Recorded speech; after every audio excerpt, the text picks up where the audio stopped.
कोल्हापूर जिल्ह्यातील काही महत्त्वाच्या बातम्या आता आपण थोडक्यात पाहणार आहोत।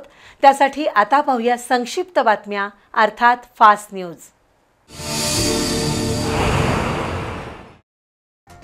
करवीर तालुक्यातील पाचगाव इथं भाजपच्या वतीनं आधार कार्ड नोंदणी, नवमतदार नोंदणी, मोफत digital ration card, pan card update आणि दुरुस्ती शिबिर घेण्यात आलं। या शिबिराचा 650 नागरिकांनी लाभ घेतला। यावेळी भिकाजी गाडगीळ, सौरभ गाडगीळ, संजय पाटील, सचिन पाटील, सागर दळवी, स्वप्नील गाडगीळ, कृष्णात पोणकर, अनिल इराचे, भीमराव भोळे, ओमकार जगताप, ऋषिकेश पाटील, गौतम फाटक उपस्थित होते। 12 ऑक्टोबरला श्रीलंकेत झालेल्या कराटे स्पर्धेसाठी श्रीलंका आणि भारत या दोन देशातील 1100 स्पर्धकांचा सहभाग होता। या स्पर्धेसाठी भारतातून Shotokan karate do association of इंडियाच्या 12 खेळाडूंची निवड झाली होती। काता प्रकारात अर्जुन पंधरे, सार्थक चव्हाण, सत्यजित सावंत, स्वरा भोसले यांनी सुवर्ण, प्रिशा माळी, अक्सा शेख, सोहम इरळेकर, श्लोक पाटील, कार्तिक पवार यांनी रौप्य पदक पटकावलं, तर अभिमन्यू पिसाळनं कांस्य पदक मिळवलं। कुमिते प्रकारात अभिमन्यू पिसाळ, सार्थक चव्हाण, श्लोक पाटील, सायली सनबे, अक्सा शेख, कार्तिक पवार, समृद्धी पारधी यांनी सुवर्ण वेध घेतला। सर्व यशस्वी खेळाडूंना संघटनेचे अध्यक्ष रमेश पिसाळ, सचिव सुषमा पिसाळ यांच्या उपस्थितीत गौरवण्यात आलं।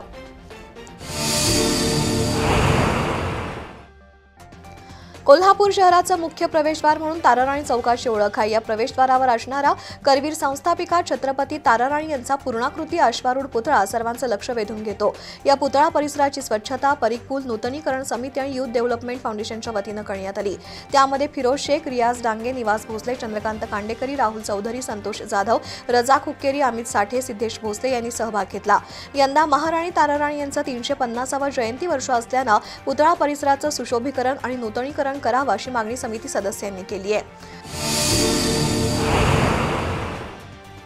पुण्यात झालेल्या महाराष्ट्र स्टेट शूटिंग चॅम्पियनशिप स्पर्धेत 10 मीटर एअर रायफल प्रकारात कोल्हापूरच्या शांभवी श्रावण क्षीरसागरनं यश मिळवलंय। शांभवीनं युथ, ज्युनियर आणि सिनियर अशा तीनही गटात सुवर्ण पदकांची कमाई केली। गेल्या वर्षीप्रमाणे यंदाही श्रावणीनं महाराष्ट्र स्टेट चॅम्पियनशिप पटकावून कोल्हापूरचं नाव नेमबाजी क्षेत्रात उंचावलंय। या यशाबद्दल तिच्यावर सर्व स्तरातून कौतुकाचा वर्षाव होतोय। वडील श्रावण क्षीरसागर, आई Archana Kshirsagar, Lakshvedh rifle and pistol shooting क्लबचे प्रशिक्षक संतोष जाधव यांचं तिला प्रोत्साहन आणि मार्गदर्शन लाभलंय। तर या स्पर्धेत ज्ञानेश्वरी पाटीलनं 50 metre air rifle prone position प्रकारात रौप्य पदक पटकावलंय। त्याबद्दल तिचंही कौतुक होतंय।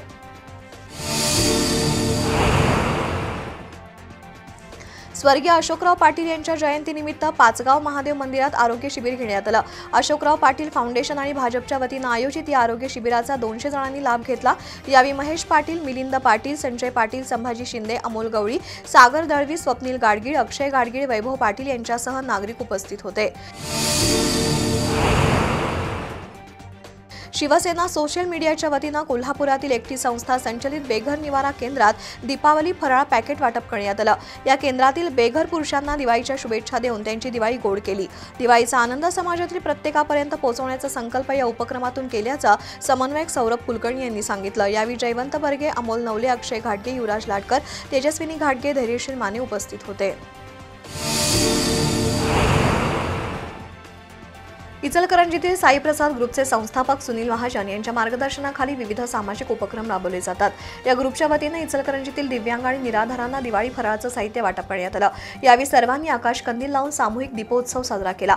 यावेळी भाजपचे प्रदेश उपाध्यक्ष सुरेश हाळवणकर, सागर चाळके, मदन कारंडे, सतीश डाळ्या, तानाजी पोवार, रवी रजपुते, विठ्ठल चोपडे, प्रवीण खामकर यांच्यासह मान्यवर उपस्थित होते। कोल्हापुरातील बालकल्याण संकुलमधील सुमारे 250 मुलामुलींना महागणपती ट्रस्ट महिला मंडळाच्या वतीनं दिवाळीनिमित्त नवे कपडे देण्यात आले। आमदार राजेश क्षीरसागर आणि माजी महापौर नंदकुमार वळंजू यांच्या हस्ते कपडे वाटप करून या मुलांचा आनंद हीच खरी दिवाळी आहे असे उद्गार आमदार क्षीरसागर यांनी काढले।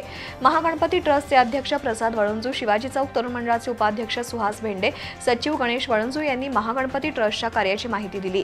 तर बालकल्याण संकुलाच्या मानद सचिव पद्मजा तिवले यांनी या मंडळाच्या कामाचं कौतुक केलं। यावेळी कमर्शियल बँकेचे अध्यक्ष अतुल शहा, शाहूपुरी मर्चंट असोसिएशनचे अध्यक्ष बाबासो पाटील, उपाध्यक्ष प्रवीण लिगाडे, महालक्ष्मी भाजीपाला संघाचे संताजी जाधव यांच्यासह मनोहर चूक, संतोष कापसे, सुंदर पोपटानी, निलेश पटेल, बसवराज खोबरे उपस्थित होते। कोल्हापुरातून गगनबावड्याकडे जाणाऱ्या रस्त्यावर शालिनी पॅलेसजवळ 100 वर्षापूर्वीचा पूल आहे। इथल्या रस्त्याचं रुंदीकरण झालंय, पण IRB कंपनीनं हा पूल जशाचा तसा ठेवलाय। सार्वजनिक बांधकाम विभागानं 30 वर्षांपूर्वी या पुलाची डागडुजी केली होती। त्यानंतर या पुलाच्या देखभाल दुरुस्तीकडे कुणाचंच लक्ष नाही। सध्या पुलाची दुरवस्था झाली असून दोन्ही बाजूचे कठडे पडू लागलेत। पूल कमकुवत बनला असून 100 वर्ष पूर्ण झालेल्या या पुलाचं महापालिकेनं स्ट्रक्चरल ऑडिट करावं अशी मागणी युथ डेव्हलपमेंट फाउंडेशननं केली आहे। त्याबद्दलचं निवेदन महापालिका प्रशासनाला देण्यात आलं। यावेळी फाउंडेशनचे अध्यक्ष राहुल चौधरी, सचिन जाधव, चंद्रकांत गांडेकरी, फिरोज शेख, संतोष जाधव उपस्थित होते।